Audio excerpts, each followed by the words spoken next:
What's good in the hood? Coming at you with a quick little rant, more specifically a hot take, because I know I'm gonna get a lot of heat for this. But you know what? I don't care. I have had this opinion since the rumors have been building, and honestly, I think I'm gonna go against the grain on this one. As you can see from the screenshot, the rumor that Islam Makhachev versus Kamaru Usman seems to be what could be Islam's first title offense for welterweight. Now, obviously, this is all speculation, and I've alluded to this before too, is that you'll check my other videos if you haven't watched on my channel. The welterweight division is the hottest division for a multitude of reasons. One of them being they have probably the most amount of contenders available. So that's why I think at the end of the day, the schedule and availability and when Islam wants to fight, because he fights to a degree infrequently, especially with Ramadan coming up. Those could be honestly the biggest factors as to deciding who he fights. But the fact was, the champ Islam has been calling out Usman, not even now, but before, like even I want to say weeks, months before he was fighting JDM. He was saying, "I want to fight Usman at some point. I want to, build my legacy by claiming him, claiming his scalp." Obviously, he's bald, but yeah, I mean, we're reading this quote right here. "I want to fight Kamaru Usman next. Although the media doesn't believe in this fight, as I can see, but in my opinion, Usman would steamroll through these up-and-comers." Okay, so a lot to unpack here, and obviously this is where the heat's going to come at me, and the probably the minority that agrees with Islam and understands where he's coming from. He wants Usman for obvious reasons. He is while he's not probably the welterweight GOAT, GSP still holds that title, especially with Usman's recent track record. Kamaru Usman is number 2, number 3 on welterweight GOAT status, and he's probably to a degree a GOAT in the GOAT conversation on the outskirts, pound for pound. Now, obviously, the biggest flag with having him, fight for the belt is his recent track record. So let's see. Boop, boop, boop. We got a lot of slides. Obviously, Kamaru Usman, overall, he's, I believe, 16-3, 21-4 overall. The problem is, recency bias, it's not even really biased because he has lost recently and he hasn't been very active. That's the biggest critique for him. So he was on a 15 fight win streak, was very close to tying the Spiders record, which coincidentally now Islam has tied it. But yeah, he obviously went through his little skid where he lost to Leon in the big upset. I will say, you guys can bat your fans or whatever, but he was obviously on his track to winning that fight. He did get taken down, I believe, in round 2, but he was up 3-1 in the rounds. So at the end of the day, he got KO'd, but he looked very good in that fight. They do the rematch. Some could argue it was a little early of a comeback for Usman. Pretty bad head kick, headshot, bang, done, boom. But he comes back. He also did like a fence grab, I believe, in that fight, so he lost a point there. So he loses a decision, a majority decision. So that's not good. You lose on the trilogy. So he was kind of out of the picture. He's floating around. Then he takes the short notice fight against Chimaev. If you don't remember, Chimaev was supposed to fight Paulo Acosta, I believe, and this was in the Middle East somewhere I don't know. But middleweight, they needed to fight Chimaev. He's so infrequent as he is, visa issues and all that other stuff. So Usman took the call. The man was like, I think he was doing like a fashion show. Supposedly was in and out of training, and he took that on short notice. And as we bob through my screenshots, he did pretty good. He obviously lost, and that's not good because if you're looking at that, he was on a 3-fight losing skid. And then he took a hiatus of was a year and a half before coming back to fight Buckley. That was his return fight. He fights Buckley. He obviously wins. He did a very good job of neutralizing Buckley, who at times was catching him on the feet. So you know what? He pulled out his old-fashioned bread and butter, wrestling, and to a degree looked the best he ever did when it came to that. His striking at times looked like he was a little gun-shy, and especially in the 5th round, you could tell like Buckley, once he started stopping those takedowns, there was real danger that he could, crack and probably knock out Usman. But Usman was a veteran. He got the takedowns. He did some ground and pound. He did what he needed to do, and he won a very, very clear 49-46 decision.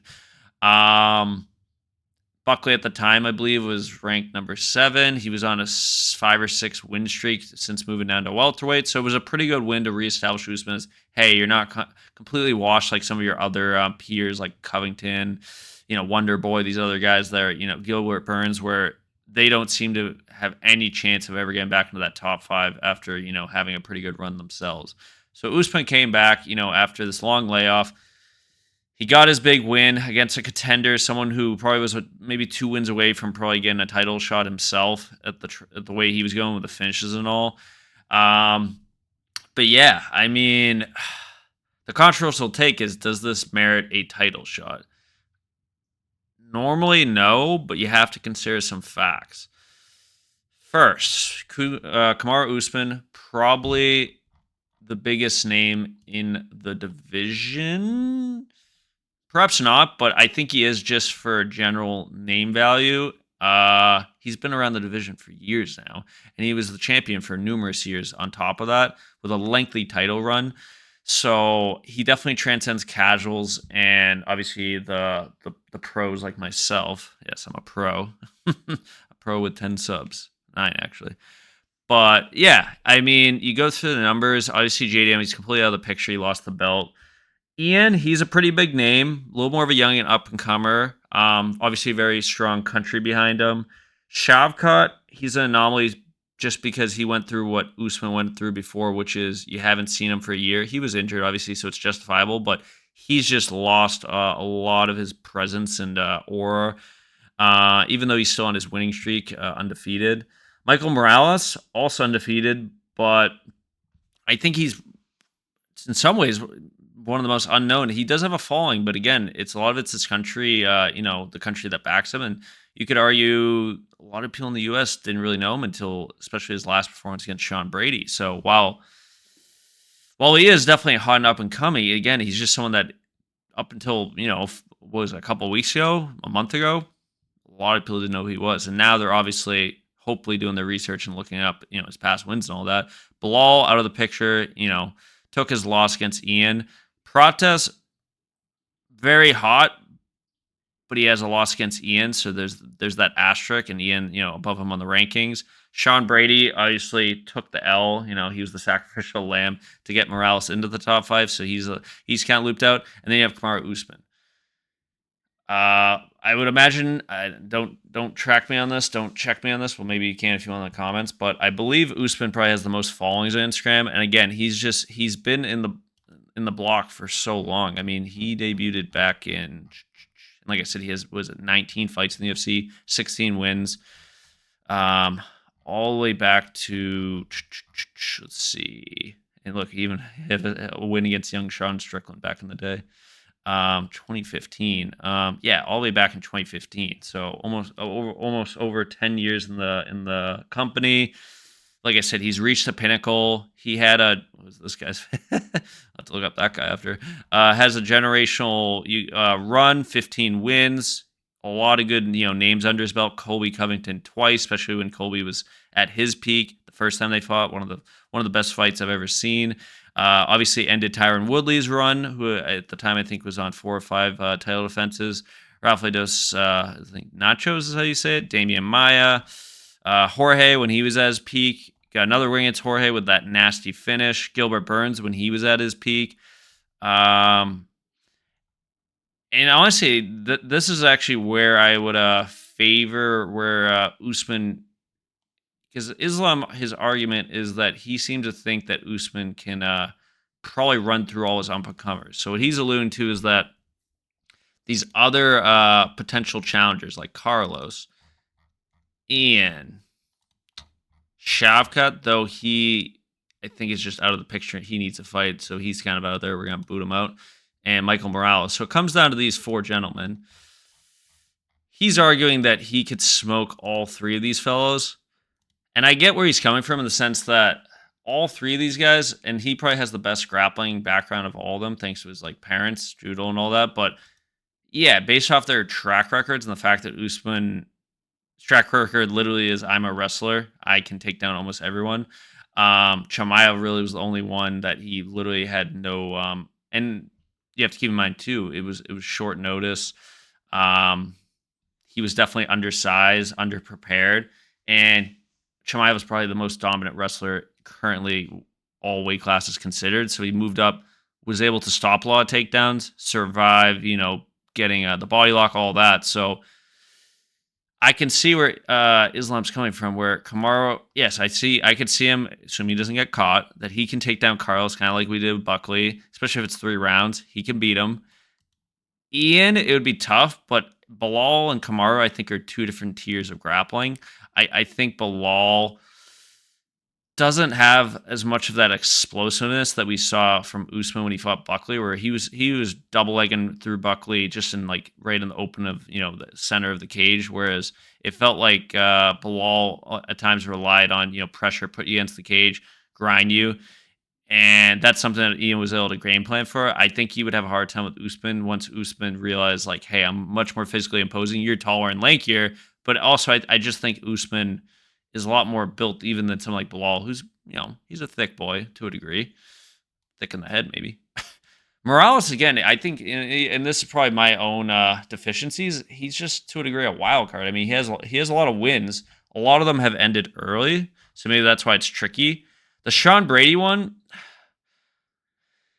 this one leaves it leaves a lot of questions only because he did flatline Brady, but the real hope was we wanted to see how he would do against Brady's takedown threat because he was probably the best grappler. Burns was a pretty strong grappler, but Burns I think is, and I love Burns. He's washed at that point.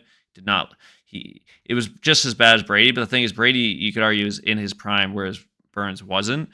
And for some reason, Brady didn't really press the takedowns early on. Got cracked, admitted he got cracked, and seemed to be pretty hurt. And then he's going for takedowns once he's in danger zone. So I don't think that was the same threat as someone trying to shoot at you while they're pressuring you, while they're fresh and actively seeking takedowns. So again, he's a true wild card in the sense of we haven't seen to a degree what his jiu-jitsu game is. We haven't seen as much on how does he really do well when someone's constantly threatening the takedown. So again, history would show that Usman is not completely washed at his current state based on what we saw earlier in the year. That I could see why Usman can stop all three of these guys based off his raw game plan of heavy takedown offense with some raw, boxing and a good lead jab. So I see where Islam's coming from.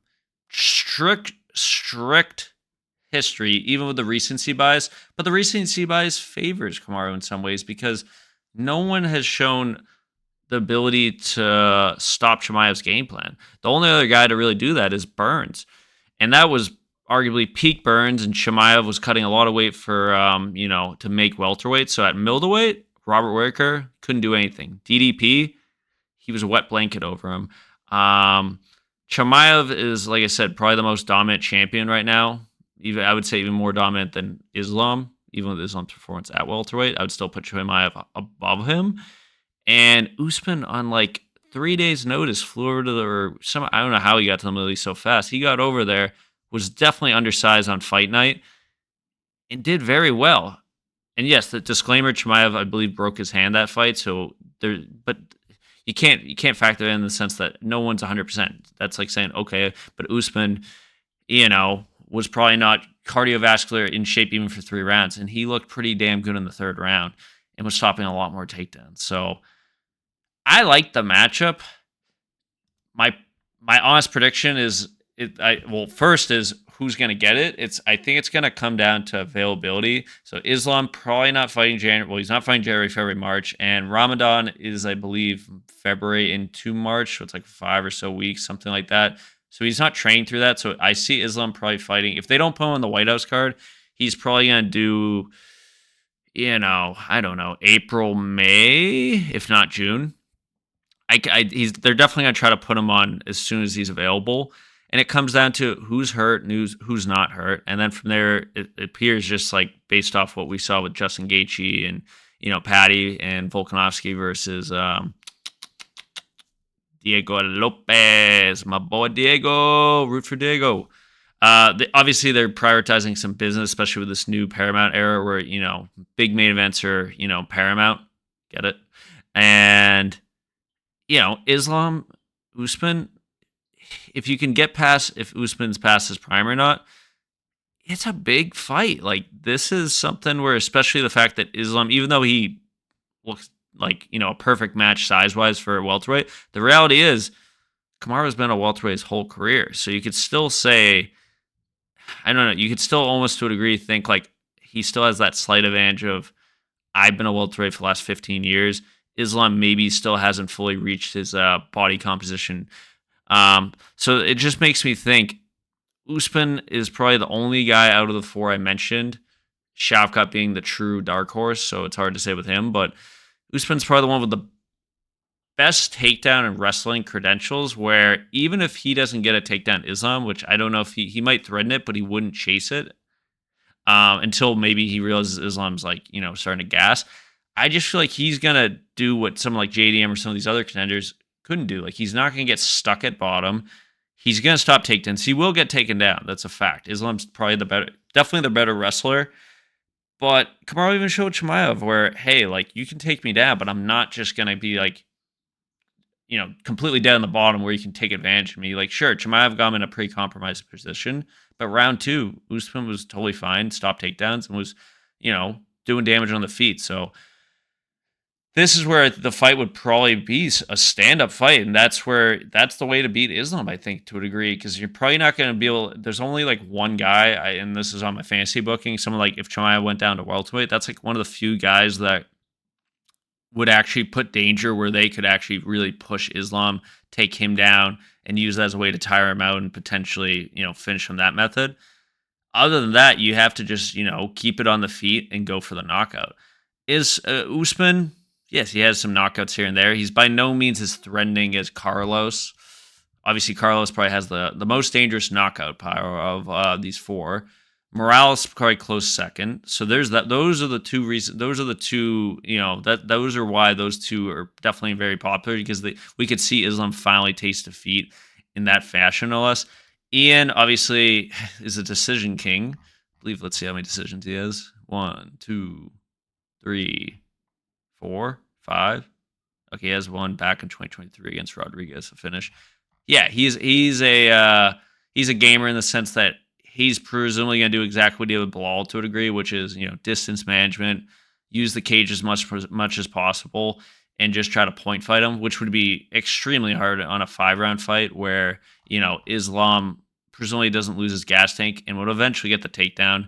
And he's not afraid to strike with Ian, probably knowing that Ian won't actually finish him anyway. So I like Usman versus, I like it. And if you know, they got the same managers, so this could be inevitable. I think the only thing that's actually kind of funny is if when you go back to the rankings, and I didn't realize how funky this looks, just due to the nature, because they've all fought recently, it's kind of crazy. Usman, it's not crazy in the sense like it's justifiable. A lot of these guys are ahead of him. Yeah, Ian should be ahead of him. Shavkat should be ahead of him. JDM should be ahead of him, etc. Bilal maybe could put below Usman, just say F you to Bilal. Sorry.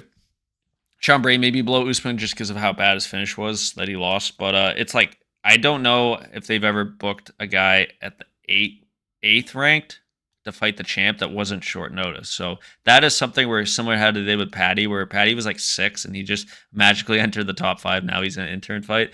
It always feels like you have to, outside maybe like the women's division, sorry ladies, it feels like you have to be in the top 5 or be on some exceptional case like Yuri or whatever, where he fought like 2 times and was fighting for like a vacate belt or whatever. Generally, you can't, like, I feel like, be outside the top 5, let alone top 7, and get a title shot when there are some, pretty credible challengers. But at the end of the day, it's a business. And when your manager is buddies with Dana, cough, the rumors of him like supposedly being an employee, who knows, but he's a manager. He manages a lot of champions, a lot of key fighters. He happens to manage Islam and Usman, and he happens to be very good friends with them. And I feel like he's always hinted that he knew Islam would move up, and it was always a question of either would Islam have to challenge Usman for the belt, or frankly, in this interesting story, it's more, can Usman, climb back up to reclaim what was formerly his, to prove that he's not washed. Then, even though he went through a hump, similar to how someone like Jan went through a hump. I mean, Jan made history. Was it getting a belt back? First time getting a champ gets his belt back, reclaims it while being on a 3-fight losing skid. Usman could do the same thing. Usman has not shown, I feel like, the levels of wash that we see other guys like Leon. Very bad wash. Probably, out of the picture at this point. Should get close to retiring. But Usman, it just comes out of the fact that he has the wrestling base, and the wrestling base saves him a lot of times when he fights guys that he can take down. And unlike someone like Cejudo, who, bless his retirement, the Cringe King, Usman actually has very good offensive wrestling where he can generally take down all of his opponents and use that as almost like a cheat code to obviously avoid sustained damage in some of these fights, but also, secure wins. So let me know what you think. It's a hot take. It's definitely not a popular take. And don't get me wrong, as we go on the rankings, I honestly like the how Ian performed against Bilal in 3 rounds. At times, it was not what we had hoped. We would hope that Ian, would actually be a little more offensive and push it. And Bilal did piece him up a little bit on the feet with those self-proclaimed Canelo hands. But I could see Ian being fun, just a little Irish versus Dagestan, round 2, round 3, whatever round they're on right now. I like that fight. I personally really like Shavkat, assuming his knee's okay after being off for a year.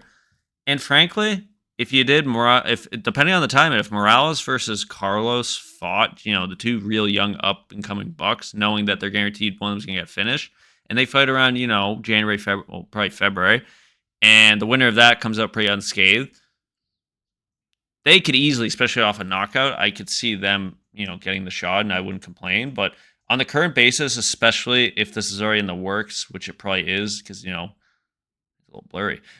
Islam is just, he's the number 1 contender, and pound for pound, and he's just coming off a monumental double champs victory. So give him Usman, let him build up his credibility and his legacy, because at times he's taken some short notice fights that were probably counterintuitive, like Renato Money Mocano. So yeah, give him Usman. And if this was as if we script this WE, maybe say, Usman, you got to retire. If you lose this and you look washed and those knees ain't operating, you got to retire. Get a little bit of excitement. But if he wins, the division's still going to be as hot as ever, especially if you get to do a rematch, because the fight's awesome. And if when it's a wrestler against a wrestler and they end up striking, think back to Colby Covington versus Usman 1. Somehow those fights end up being the best. So yeah, let me know what you think. Don't hate on it too much, because obviously I'm teaming up with the UFC on this one. Business first, competition second. But I think it would be a really compelling fight. Maybe the most compelling you can put on.